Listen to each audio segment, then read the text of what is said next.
জয়ানন্দিনী টেলিবাংলা ঢাকা থেকে আমি হোজাইফাল মাহমুদ বলছি। নীরেন্দ্রনাথ চক্রবর্তীর অমলকান্তি কবিতাটি এখন পাঠ করছি। অমলকান্তি আমার বন্ধু, স্কুলে আমরা একসঙ্গে পড়তাম। রোজ দেরি করে ক্লাসে আসতো, পড়া পারত না। শব্দরূপ জিজ্ঞেস করলে এমন অবাক হয়ে জানালার দিকে তাকিয়ে থাকতো যে দেখে ভারী কষ্ট হতো আমাদের। আমরা কেউ মাস্টার হতে চেয়েছিলাম, কেউ ডাক্তার, কেউ উকিল। অমলকান্তি সেসব কিছু হতে চায়নি। সে রোদ্দুর হতে চেয়েছিল। ক্ষান্ত বর্ষণ কাক ডাকা বিকেলের সে লাজুক রোদ্দুর, জামার জামরুলের পাতায় জানাকে অল্প একটু হাসির মতন লেগে থাকে। আমরা কেউ মাস্টার হয়েছি, কেউ ডাক্তার, কেউ উকিল।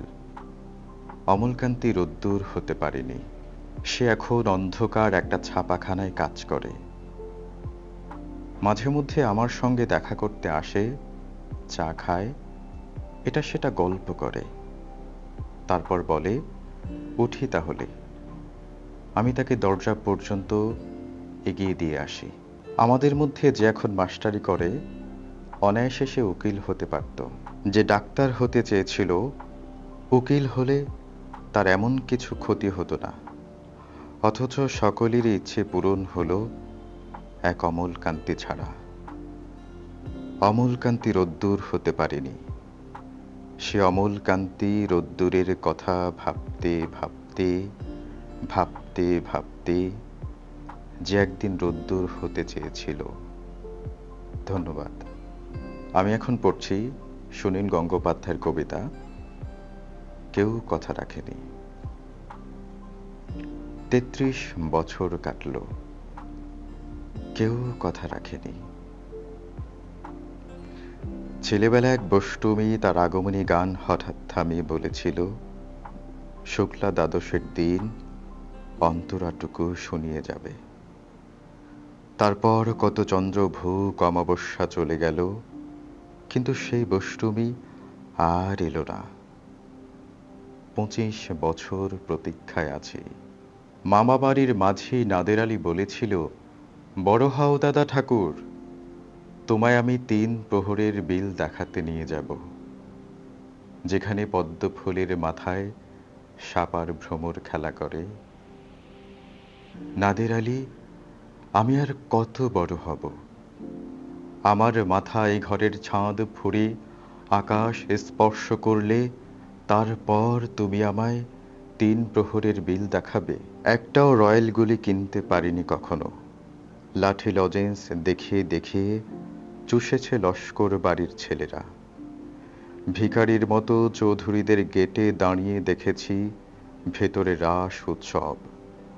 অবিরল রঙের ধারার মধ্যে সুবর্ণ কঙ্কন পরা ফর্সা রমণীরা কত রকম আমোদে হেসেছে। আমার দিকে তারা ফিরেও চায়নি। বাবা আমার কাঁধ ছুঁয়ে বলেছিলেন, দেখিস একদিন আমরাও। বাবা এখন অন্ধ। আমাদের দেখা হয়নি কিছুই। সেই রয়্যালগুলি, সেই লাঠি লজেন্স, সেই রাস উৎসব আমায় কেউ ফিরিয়ে দেবে না। বুকের মধ্যে সুগন্ধি রুমাল রেখে বরুণা বলেছিল, যেদিন আমার সত্যিকারের ভালোবাসবে সেদিন আমার বুকেও এরকম আতরের গন্ধ হবে। ভালোবাসার জন্যে আমি হাতের মুঠোয় প্রাণ নিয়েছি। দুরন্ত ষাঁড়ের চোখে বেঁধেছি লাল কাপড়। বিশ্ব সংসার তন্ন তন্ন করে খুঁজে এনেছি ১০৮টা নীলপদ্ম। তবু কথা রাখেনি বরুণা। এখন তার বুকে শুধুই মাংসের গন্ধ। এখনো সে যে কোনো নারী। কেউ কথা রাখেনি। ৩৩ বছর কাটল, কেউ কথা রাখে না। ধন্যবাদ। এখন পড়ছি রুদ্র মোহাম্মদ শহীদুল্লাহর কবিতা আজও আমি বাতাসে লাশের গন্ধ পাই। আজও আমি বাতাসে লাশের গন্ধ পাই। আজও আমি মাটিতে মৃত্যুর নগ্ন নৃত্য দেখি। ধর্ষিতার কাতর চিৎকার শুনি আজও আমি তন্দ্রার ভেতরে। এদেশ কি ভুলে গেছে সেই দুঃস্বপ্নের রাত, সেই রক্তাক্ত সময়, বাতাসে লাশের গন্ধ ভাসে, মাটিতে লেগে আছে রক্তের দাগ। এই রক্তমাখা মাটির ললাটে ছুঁয়ে একদিন যারা বুক বেঁধেছিল, জীর্ণ জীবনের পুঁজে তারা খুঁজে নেয় নিষিদ্ধ আধার। আজ তারা আলোহীন খাঁচা ভালোবেসে জেগে থাকে রাত্রের গুহায়। এ যেন নষ্ট জন্মের লজ্জায় আড়ষ্ট কুমারী জননী। স্বাধীনতা, এ কি তবে নষ্ট জন্ম?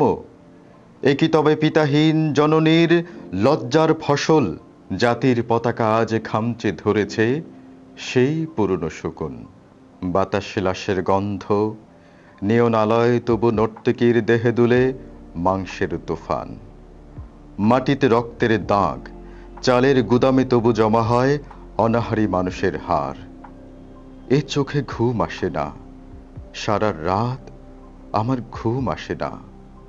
তন্দ্রার ভেতরে আমি শুনি ধর্ষিতার করুণ চিৎকার, নদীতে পানার মতো ভেসে থাকা মানুষের পচা লাশ, মুন্ডুহীন বালিকার কুকুরে খাওয়া বিভৎস শরীর ভেসে ওঠে চোখের ভেতরে। আমি ঘুমোতে পারি না, আমি ঘুমোতে পারি না। রক্তের কাফনে মোরা কুকুরে খেয়েছে যারে, শুকুনে খেয়েছে যারে, সে আমার ভাই, সে আমার মা, সে আমার প্রিয়তম পিতা। স্বাধীনতা, সে আমার স্বজন হারিয়ে পাওয়া একমাত্র স্বজন। স্বাধীনতা, আমার প্রিয় মানুষের রক্তে কেনা অমূল্য ফসল। ধর্ষিতা বোনের শাড়ি, ওই আমার রক্তাক্ত জাতির পতাকা। ধন্যবাদ।